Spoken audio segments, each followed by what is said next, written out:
El 29 de agosto de 2019, por órdenes del presidente de Colombia, Iván Duque, fueron asesinados 4 niños y 4 niñas en un bombardeo ejecutado por las fuerzas militares. Las autoridades sabían que menores de edad se encontraban en el lugar de los hechos y que habían sido reclutados para la guerra contra su voluntad. El 2 de marzo del 2021 ocurrió un nuevo bombardeo, dejando 3 niñas muertas, 5 niños muertos y 8 desaparecidos. Señor Ministro de Defensa, Diego Molano, contrario a lo que usted dijo, los niños y niñas en Colombia no somos máquinas de guerra. Tampoco somos un escudo humano, ni un objeto militar. El derecho internacional humanitario nos ampara. Exigimos protección y respeto. No nos maten más.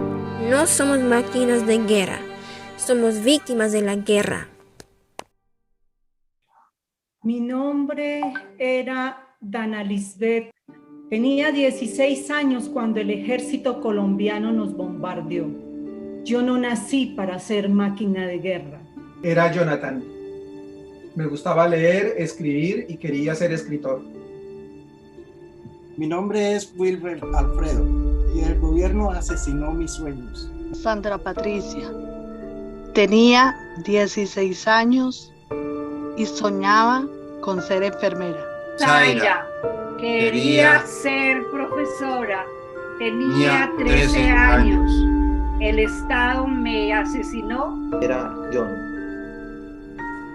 Eliminaron mis sueños, no hubo para mí educación ni cultura.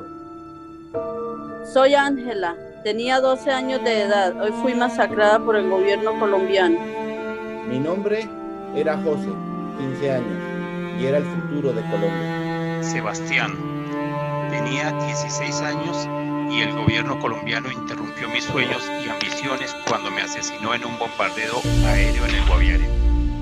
Mi nombre era Marlon Steven, tenía 15 años, quería ser futbolista. De Andrés, tenía 19 años y fui víctima del reclutamiento forzado cuando tenía 17 años. Abimilier,